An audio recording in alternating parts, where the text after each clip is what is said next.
घूमा दे जीजा अब की बाबा धामा के हो मेलवा। हमारो घूमा दे जीजा अब की बैजू नाथा के हो मेलवा। कैसे हम अइबो ये साली बोला चुपे और चोरी हुआ के लावा। ए हो कैसे हम अइबो ये साली बोला चुपे और चोरी हुआ के लावा। जानिए जब दीदिया तोहार तब करिए हर बड़ा का झमेलावा। जानिए जब दीदिया तोहार तबे करिए हर बड़ा का झमेलावा। हमारो घूमा दे जीजा अब की बाबा धामा के हो मेलवा।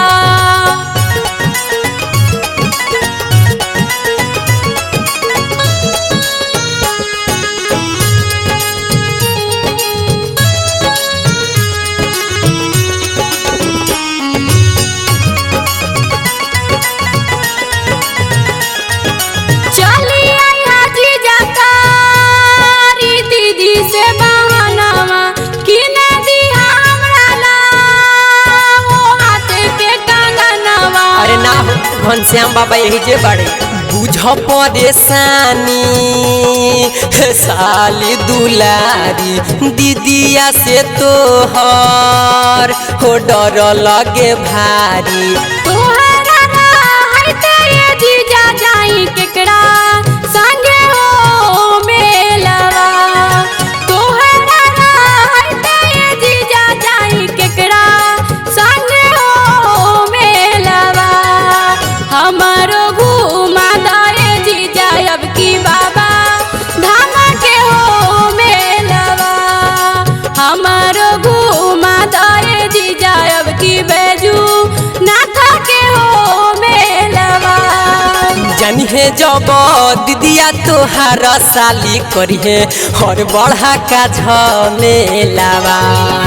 जानिए जब दीदिया तोहार साली करिए और बड़ा का झमेलावा। कैसे हम आइब ये साली बोला चुपे और चोरी हुआ के लावा। कैसे हम आइब ये साली बोला चुपे और चोरी हुआ के लावा। हमारो घूमा दे जीजा अब की बैजू नाथा के हो मेलवा।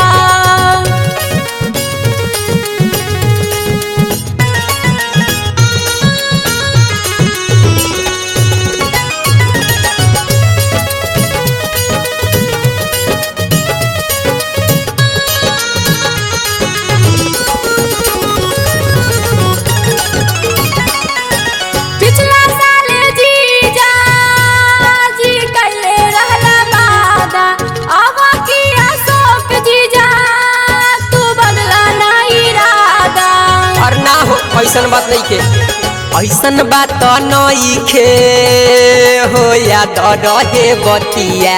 आइब इंद्रजीत संग सोमारी के रतिया। टाइम से नीति जीजा होवे नाही कुबेरावा।